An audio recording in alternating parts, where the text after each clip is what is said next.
विश्राम घाट हमारा यमुना जी के दृष्टिकोण से बहुत बड़ा तीर्थ स्थल है और यहाँ समय समय पर लाखों तीर्थयात्री यमुना में आकर स्नान ही नहीं करते, आचमन लेते हैं। आपको चाहे तो वीडियो भेज सकता हूँ। देखो खुला नाले में हिम्मत की दाद देनी पड़ेगी इनकी है। देखिए, निश्चित रूप से मैं आपकी बात को स्वीकार कर रहा हूँ कि मैंने कहा था कि 1 वर्ष के अंदर परिवर्तन दिखाई देगा, लेकिन मैं ये भी नहीं कहूँगा कि यह यमुना क्लीनिंग का विषय हमारे नगर निगम के क्षेत्र में नहीं आता है।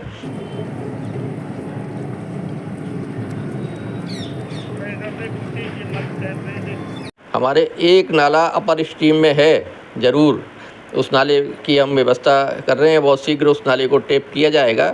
लोअर स्ट्रीम में 4 नाले हैं। नमस्कार, आप देख रहे हैं अपनी मथुरा न्यूज़ और मैं हूं आपके साथ। मैं प्रतीक चतुर्वेदी। जिस प्रकार से उत्तर प्रदेश में भाजपा सरकार के 8 वर्ष पूर्ण हो चुके हैं, तो उसके उपलक्ष्य में भाजपा का प्रत्येक कार्यकर्ता अपने स्तर से लोगों को उसके जो कार्य हैं 8 साल में जो योगी सरकार के द्वारा कार्य किए गए हैं उसको गिनाने में लगा हुआ है और साथ में उपलब्धि भी बता रहा है। वहीं जहाँ पूरे प्रदेश में यह कार्य चल रहा है, वहीं जो मथुरा के महापौर हैं वह भी इस कार्य में लगे हुए दिखाई दे रहे हैं और उत्तर प्रदेश सरकार और योगी सरकार की उपलब्धियां बताने में लगे हुए हैं। तो इसी संबंध में अब वार्ता करने के लिए हमारे साथ में मौजूद हैं विनोद अग्रवाल जी, जो कि नगर निगम के महापौर हैं और मथुरा के प्रथम नागरिक हैं और इनके द्वारा उत्तर प्रदेश सरकार की उपलब्धियां गिनाई जा रही हैं। तो जानेंगे इनसे कि जिस प्रकार से उत्तर प्रदेश में 8 वर्ष उत्तर प्रदेश सरकार के पूर्ण हो चुके हैं, तो क्या कहेंगे और किस प्रकार से उपलब्धियों को मानते हैं ये। जी नमस्कार, आपके चैनल के माध्यम से सभी दर्शकों को मेरा नमस्कार। उत्तर प्रदेश में भारतीय जनता पार्टी की लोकप्रिय सरकार को 8 वर्ष पूरे हो चुके हैं और सौभाग्य से 6 अप्रैल को पार्टी का स्थापना दिवस भी मनाया जाता है। इस प्रकार से स्थापना दिवस का जो एक पखवाड़ा पार्टी के द्वारा मनाया जा रहा है, उसके अंतर्गत हम सभी कार्यकर्ता बंधु पार्टी के द्वारा जो 2014 से केंद्र में सरकार के द्वारा और 2017 के बाद प्रदेश में भारतीय जनता पार्टी की सरकार के द्वारा जो काम किए गए हैं या किए जा रहे हैं, उनको लेकर जनता के बीच में हमारे सभी कार्यकर्ता सभी घरों तक टारगेट लगभग 90% घरों तक पहुंचने का है और जिसके अंतर्गत हम विभिन्न कार्यक्रमों के माध्यम से प्रत्येक घर पर बूथों के माध्यम से हमारा प्रवास निरंतर हो रहा है। 2014 के बाद कोई भी आतंकवादी देश की सीमाओं को पार करने की कोशिश नहीं करता है। यदि किसी ने कोशिश भी की तो उसको बॉर्डर लाइन के आसपास ही ढेर कर दिया जाता है। इसके अतिरिक्त हम जो हथियार आयात करते थे, उस आयात के बजाय हम निर्यातक देश की श्रेणी में आ गए हैं। आज हमारा निर्यात बहुत तेज़ी से बढ़ रहा है। हमारे देश के प्रति व्यक्ति आय में अभूतपूर्व इजाफा हुआ है। 25 करोड़ गरीब परिवारों को हमारी सरकार ने गरीबी रेखा से बाहर किया है, ऊपर किया है। हम उनको जीवन की मुख्य धारा में लाने में सफल हुए हैं अपने पुरोधा पंडित दीनदयाल उपाध्याय जी के सिद्धांतों के अनुरूप।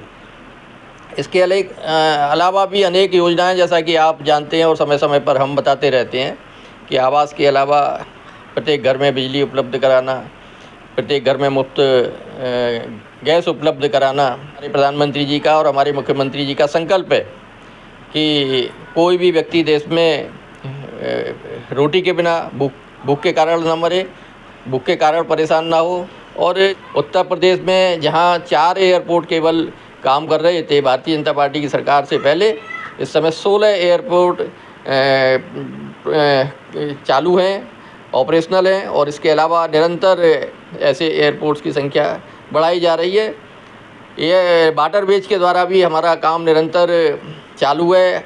कोलकाता से हल्दिया तक का वाटरवेज चालू किया जा चुका है और भी मार्गों पर वाटरवेज को चालू करने का हमारी सरकारें अध्ययन कर रही हैं या DPR के अंतर्गत जा रही हैं और बहुत जल्दी जल मार्ग के द्वारा विशेषकर माल परिवहन जो कि बहुत सस्ता पड़ता है, रेल मार्ग के द्वारा माल का परिवहन और तेज़ गति से होता है। ऐसे हमारे प्रधानमंत्री जी का संकल्प है कि 2047 जब देश की आज़ादी के 100 साल पूरे होंगे, उस समय तक हमें देश को विकसित भारत, समृद्ध भारत, सशक्त भारत और पुनः विश्वगुरु भारत बनाना है। जो कि भारत हुआ करता था, भारत सोने की चिड़िया कहलाता था। पूरे विश्व में भारत की अर्थव्यवस्था का 42%, 42% अर्थव्यवस्था भारत से संचालित होती थी।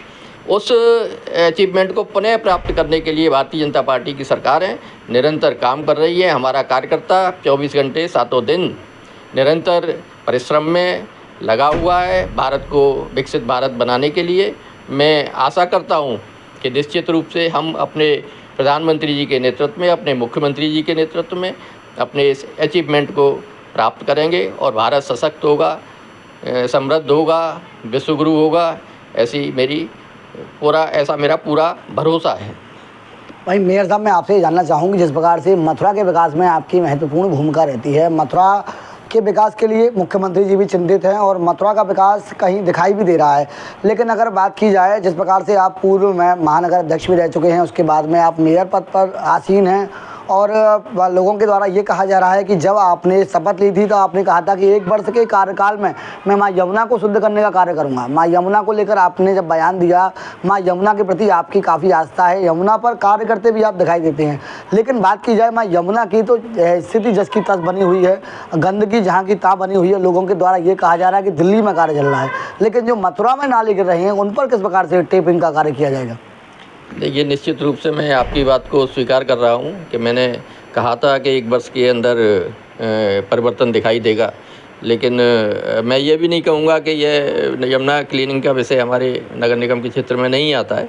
लेकिन हमारी राज्य सरकार निरंतर इसके लिए चिंतित है। और जो मूल विषय आपको भी संज्ञान में है कि दिल्ली से हमारी यमुना में जो गंदगी आ रही थी, उस गंदगी को हमारी दिल्ली में सरकार स्थापित होने के बाद आपने महसूस किया होगा कि काफ़ी कमी आई है।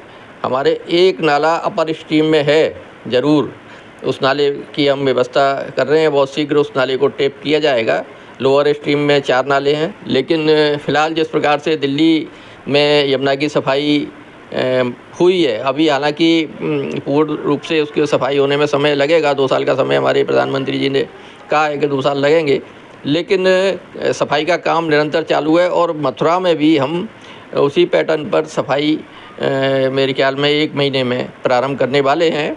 और मथुरा में भी आपको आने वाले दिनों में स्वच्छता यमुना माँ की दिखाई देगी, यमुना माँ निर्मल और स्वच्छ होंगी, ऐसा हमारा पूरा भरोसा है। हमारे केंद्र की सरकार, प्रदेश की सरकार और हमारे नगर निगम के सहयोग से हमारा पूरा जिला प्रशासन इसके लिए संकल्पबद्ध है और कोशिश में लगा हुआ है कि हम यमुना जी को बिल्कुल साफ़, शुद्ध और निर्मल कर दें, जिससे कि आने वाले तीर्थयात्री जो भी यहाँ आते हैं, क्योंकि मथुरा यमुना महारानी की, यमुना माँ की लिए की दृष्टि से बहुत महत्वपूर्ण एक तीर्थ स्थल है। विश्राम घाट हमारा यमुना जी के दृष्टिकोण से बहुत बड़ा तीर्थ स्थल है और यहाँ समय समय पर लाखों तीर्थयात्री यमुना माँ में आकर स्नान ही नहीं करते, आचमन लेते हैं। लेकिन मैं आपके माध्यम से यहाँ के नागरिकों से भी अपील करूँगा, यहाँ के उद्यमियों से भी अपील करूँगा कि वह यमुना जी में अपना वेस्ट ना बहाएं, क्योंकि आखिरकार उनको ही इसके कारण परेशानी होती है और हमारे मथुरा की छवि खराब होती है। तो हमारे नागरिक भी अगर थोड़ा सा संयम बरतें, थोड़ा सा अनुशासन का पालन करें, उनका जो वेस्ट यमुना जी में डायरेक्ट जाता है उसको न जाने दें। उनकी इंडस्ट्रीज़ में जो STP आदि जो भी व्यवस्थाएं होनी चाहिए उन व्यवस्थाओं को करें, लेकिन वह भी अपनी जिम्मेदारी निभाए और नगर निगम भी अपनी जिम्मेदारी, अतिरिक्त जिम्मेदारी, मैं कहूँगा कि नगर निगम का क्षेत्र नहीं है, लेकिन हम लोग निरंतर उसके लिए प्रयासरत रहते हैं। और आने वाले महीनों में हम व्यवस्था कर रहे हैं, एक कंपनी, किसी न किसी कंपनी से हमारा कॉन्ट्रैक्ट पाइपलाइन में है, जो कि आने वाले समय में यमुना जी शुद्ध, कुछ न कुछ मात्रा में शुद्ध अवश्य होंगी। बाकी बड़ा काम है, केंद्र सरकार से हम निरंतर संपर्क में हैं कि यमुना जी को शुद्ध करने में हमारा सहयोग करें।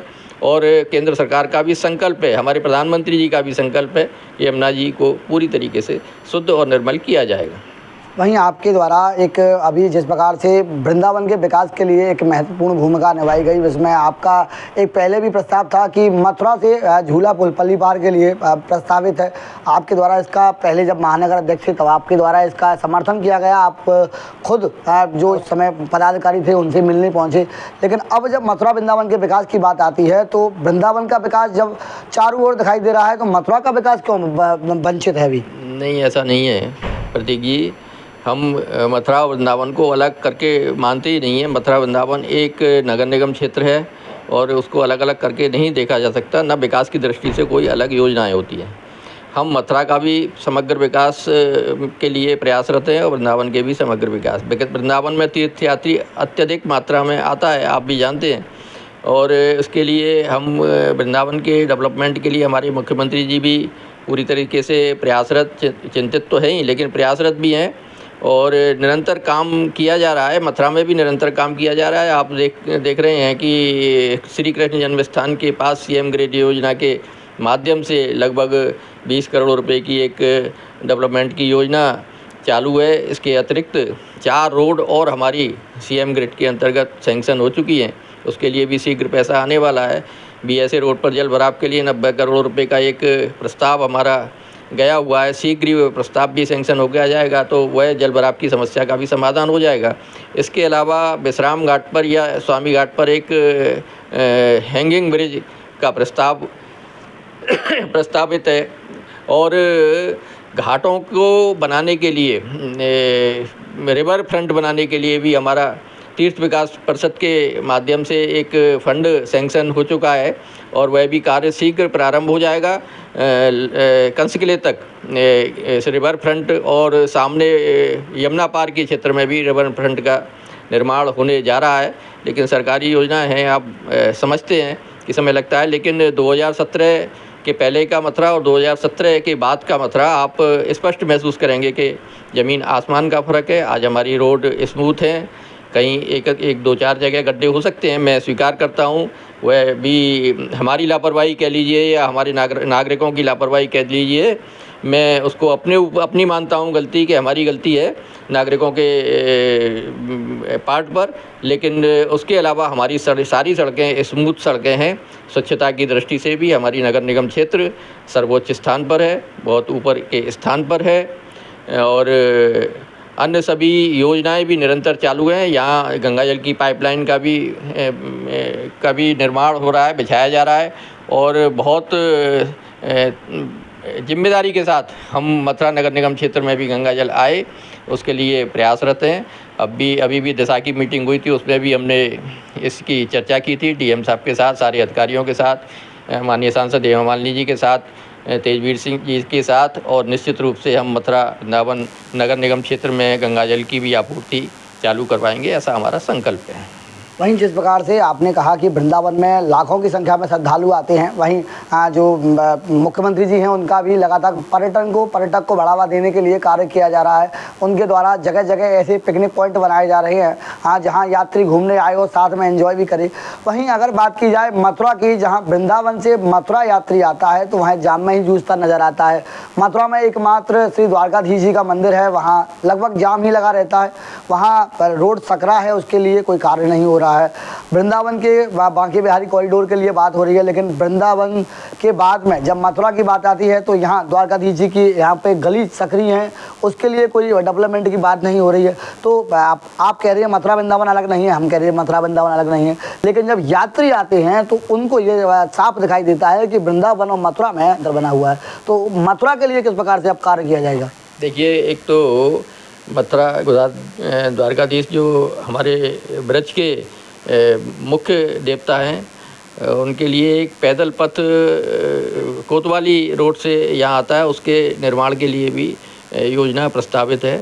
इसके अलावा जैसा कि मैंने आपके माध्यम से निवेदन किया कि एक हैंगिंग ब्रिज या तो विश्राम घाट पर या स्वामी घाट पर जहाँ भी बाइवेल होगा वह हैंगिंग ब्रिज बनाया जाएगा और यमुना पार के क्षेत्र को डेवलपमेंट करके पार्किंग आदि, रिवर फ्रंट पार्किंग आदि बनाकर वहाँ तीर्थयात्री आएंगे और उसके रिवर फ्रंट के हैंगिंग ब्रिज के माध्यम से द्वारकाधीश जी के दर्शन के लिए इधर आएंगे और दर्शन लाभ प्राप्त करेंगे। इसके अलावा जो भी वायबल होगा, जो भी योजना हो सकती है बाज़ार चौड़ीकरण का, अगर कहीं ऐसी आवश्यकता हुई कि उसके अलावा कोई व्यवस्था नहीं हो सकती है, उसके बिना काम नहीं चलेगा, तो वह भी करने के बारे में शासन विचार करेगा। नगर निगम क्षेत्र का विषय नहीं है, ये शासन का शासन और प्रशासन का विषय होता है, तो वहाँ भी निश्चित रूप से विचार किया जाएगा। लेकिन मुझे लगता है कि हैंगिंग ब्रिज बनने के साथ और यमुना पार हमारे पास पर्याप्त ज़मीन है, तो वहाँ डेवलपमेंट के बाद शायद बाज़ारों को तोड़-फोड़ की आवश्यकता नहीं पड़ेगी, ऐसा मुझे लगता है। लेकिन इसके बारे में विचार विमर्श चल रहा है और जैसे जैसे यात्रियों की संख्या बढ़ेगी, हम निश्चित रूप से हम सभी जनप्रतिनिधि मिलकर इस विषय में चिंतित रहते हैं और चर्चा करते रहते हैं समय समय पर, और निश्चित रूप से मथुरा विकास के मायने में कहीं भी कमज़ोर नहीं रहेगा, ये मैं आपके माध्यम से जनता को भरोसा दिलाता हूँ। दर्शकों, जिस प्रकार से आपने सुना, ये थे हमारे साथ में महापौर विनोद अग्रवाल जी, और इनके द्वारा ये कहा जा रहा है कि जिस प्रकार से वृंदावन का चहुमुखी विकास हो रहा है, पर्यटक लगातार बढ़ रहे हैं, और अब वृंदावन को जहां पर्यटक आते हैं वहीं मथुरा में भी उनकी झलक दिखाई देती है। तो इनके द्वारा ये कहा जा रहा है कि मथुरा में जब पर्यटक आते हैं उनको असुविधा हो रही है, उनको असुविधा का सामना नहीं करना पड़ेगा। जल्द से जल्द मथुरा का भी विकास किया जाएगा, और जो वृंदावन का विकास हो रहा है उसी तर्ज पर मथुरा का विकास किया जाएगा। वहीं मथुरा में माँ यमुना के उस पार एक हैंगिंग ब्रिज बनाकर उस पर जल्द से जल्द कार्य कराया जाएगा, और जो श्रद्धालु आते हैं उनको असुविधा जाम का सामना करना पड़ता है, उससे भी उनको निजात मिलेगी। वहीं इनके द्वारा ये भी कहा जा रहा है कि जिस प्रकार से पूर्व में मुख्यमंत्री जी के द्वारा मथुरा वृंदावन का विकास हुआ है, उसी तर्ज पर अब होगा और लगातार मथुरा वृंदावन में विकास नजर आएगा। फिलहाल के लिए इतना ही। मैं अपने सहयोगी अनमोल के साथ प्रतीक चतुर्वेदी, अपनी मथुरा न्यूज़ के लिए।